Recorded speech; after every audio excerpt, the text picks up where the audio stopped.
The safe stood wide open in the center of the study, its steel door yawning like a silent mouth, stacks of cash and neatly arranged documents visible under the soft glow of the chandelier. For Jonathan Hale, a self-made millionaire who trusted no one, this was not a mistake. It was a trap.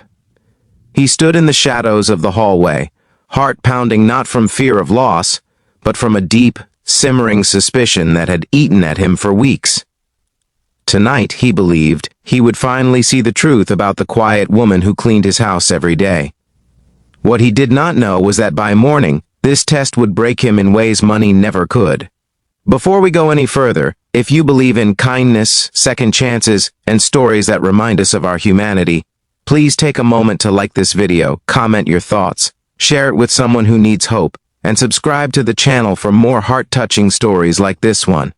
Jonathan Hale had built his fortune from nothing, raised in a cramped apartment by a father who disappeared early and a mother who worked herself sick. He learned young that the world rewarded only those who guarded themselves. Betrayal was not an abstract concept to him. It was something he had lived through repeatedly. Business partners who smiled while sharpening knives, relatives who reappeared only when his bank balance grew, friends who vanished the moment he stopped paying for dinners. By 52, Jonathan owned a sprawling modern mansion on the edge of the city, surrounded by glass walls and silence. Every inch of it was protected by cameras, alarms, and contracts thicker than novels. Yet despite all this security, he felt constantly vulnerable. Wealth, he had learned, did not buy peace. It bought paranoia. The maid, Maria Alvarez, had come into his life almost unnoticed. She was hired through an agency after the previous staff quit abruptly, overwhelmed by Jonathan's rigid rules and cold demeanor. Maria was in her early 40s, small in stature, with tired eyes that carried the weight of many unspoken stories. She arrived every morning before sunrise and left before dusk, cleaning with methodical care, never lingering, never asking questions. Jonathan barely acknowledged her presence at first, treating her like another piece of furniture. But over time, he began to notice small things. She always straightened framed photographs that Jonathan had knocked crooked without realizing. She watered a dying plant in the corner of the living room, bringing it slowly back to life. She folded laundry with a gentleness that felt almost reverent. It unsettled him. Years of wealth had taught Jonathan that kindness often masked intention. He started watching the security footage more closely, rewinding moments where Maria paused in rooms he rarely entered himself. His mind filled the silence with dark possibilities. Was she casing the house? Was she memorizing patterns? Was she waiting for the right moment? The thought that someone might take advantage of him ignited an old fear he despised but could not extinguish.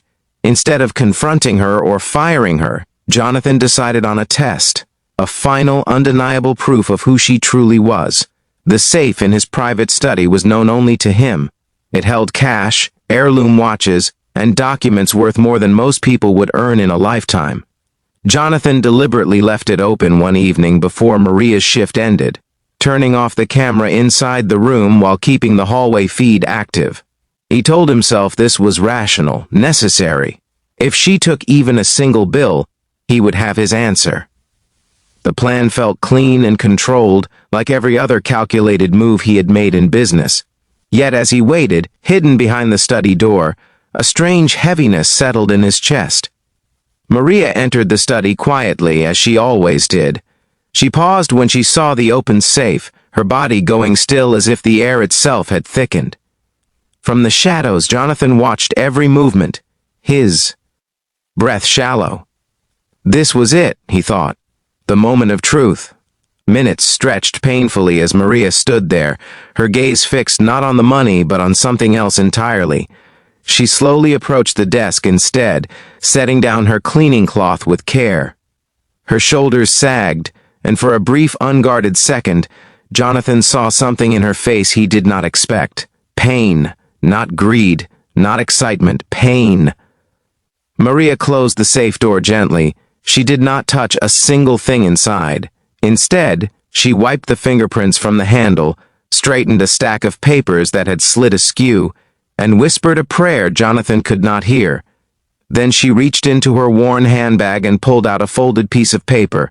She placed it carefully on the desk, weighed down by a small, cracked rosary. Her hands trembled as she did so. She took one last look around the room, her eyes lingering on a framed photo of Jonathan as a young man with his mother. And then she left the study as quietly as she had entered. Jonathan stood frozen long after her footsteps faded. Confusion washed over him, followed by a wave of shame so intense it made his knees weak. He stepped into the study, his eyes drawn immediately to the paper on the desk. With fingers that suddenly felt clumsy, he unfolded it. The note was written in careful, uneven handwriting. It explained that Maria had noticed the safe open and feared someone might break in later. It said she did not want to overstep by calling him, but she could not leave it unsecured. At the bottom, she apologized for touching something that was not hers. There was more. The back of the note held a short, heartbreaking message. It spoke of her son, lost years ago to illness she could not afford to treat. It spoke of how she cleaned houses not just for money, but because order helped quiet the grief that never left her. It said that seeing the photograph of Jonathan with his mother reminded her of what love looked like, and that she prayed he would never know the pain of losing family the way she had. Jonathan felt his vision blur as tears he had not shed in decades welled up. For the first time in years, Jonathan cried. Not the quiet, controlled tears of a man touched by a sad movie, but deep, shaking sobs that came from somewhere he thought had long since dried up. He sank into his leather chair, clutching the note, every cruel assumption crashing down on him at once. He had set a trap to confirm his worst beliefs about people, only to expose the ugliness he carried inside himself. Maria had passed the test without ever knowing it existed. He, on the other hand, had failed spectacularly. The following days were a blur of reflection and regret. Jonathan found himself replaying every small kindness Maria had shown, every moment he had dismissed as irrelevant. He realized how lonely his mansion truly was, how silent his life had become despite all the luxury. Money had protected him from hunger and hardship, but it had also built walls so high that compassion struggled to climb them. He understood now that trust was not a weakness to be exploited, but a gift to be honored. When Maria returned to work, Jonathan did something he had never done with any employee before. He invited her to sit, to rest, to be seen. He listened as she spoke of her life, her struggles, her quiet hopes. There was no confrontation, no accusation, only an apology that came haltingly, sincerely. He told her about the safe, the test, and the shame it brought him. Maria did not react with anger or triumph. She responded with grace, explaining that she understood fear because she lived with it every day. She forgave him in a way that felt undeserved yet deeply healing. Jonathan changed after that. Not overnight, and not perfectly, but in meaningful ways. He increased Maria's salary and helped fund a small foundation in her son's name to support families facing medical hardship. He began volunteering anonymously, using his resources not as shields but as tools for good. The mansion felt different too, warmer somehow, filled with purpose rather than suspicion.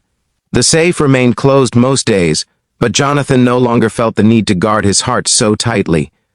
Just before we reach the end, I want to ask you something special. Please comment below with the word kindness if this story reminds you that compassion still exists, even in unexpected places. Years later, Jonathan would look back on that night as the moment his life truly changed.